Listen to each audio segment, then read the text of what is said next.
ભાભરમાં જૈન સાધ્વીની છેડતી બાદ જૈન સમાજમાં રોષ ચરમસીમાએ જોવા મળ્યો।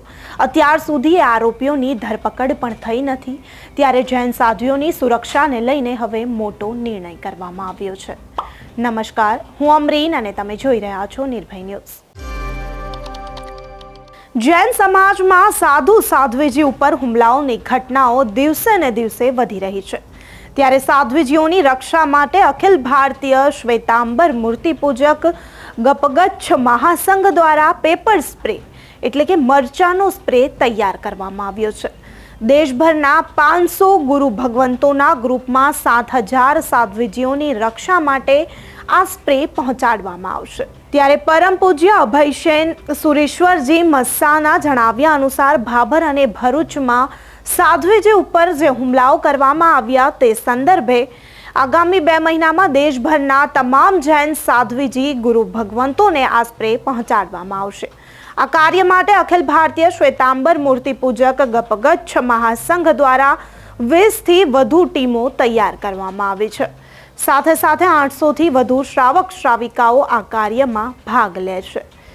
સાધ્વીજીઓ જ્યારે ગોચરી લેવા જતા હોય છે ત્યારે એકલા જ હોય છે અને આવા સમયે કોઈ અઘટિત ઘટનાઓ ન બને તે માટે તેઓને સ્પ્રે આપવામાં આવશે, જેથી આ સ્પ્રેનો છંટકાવ કર્યા બાદ તે જગ્યાએથી તેઓ સુરક્ષિત રીતે પોતાનો બચાવ કરી અને ભાગી શકે। તેમણે વધુમાં જણાવ્યું કે આ પેપર સ્પ્રે આપવાનું મુખ્ય કારણ એ છે કે જૈન ધર્મમાં હિંસા કરવી યોગ્ય નથી ગણાતી। કોઈ પણ સાધુ સાધ્વીજીઓ ચપ્પુ કે રિવોલ્વર પણ રાખી શકતા નથી, જેથી અનિવાર્ય સ્થિતિ હોય ત્યારે સ્પ્રે છાંટીને સ્વબચાવ કરી શકશે। પર્યુષણ પર્વ બાદ એક સાથે 2000થી વધુ સાધ્વીજી અને ગુરુ ભગવંતોને કરાટેની ટ્રેનિંગ પણ આપવામાં આવશે।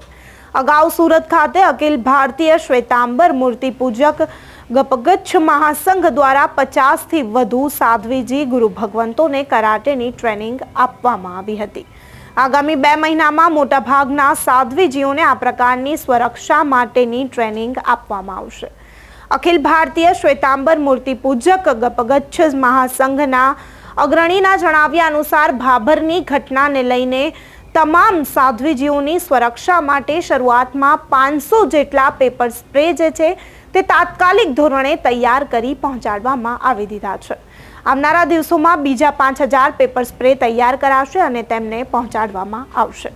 ત્યારે ભાભરમાં જૈન સાધ્વીની છેડતીની જે ઘટના બની તેને લઈને જૈન સમાજ હવે ઘણો એક્ટિવ થઈ ગયો છે। જૈન સમાજમાં અત્યારે પણ રોષ જે છે તે યથાવત છે। જે આરોપીઓ છે તેમની ધરપકડ હજુ સુધી થઈ નથી, તેમની શોધખોળ હજુ ચાલુ છે। ત્યારે જૈન સાધ્વીની સુરક્ષાનો સૌથી મોટો અહીં સવાલ ઊભો થાય છે।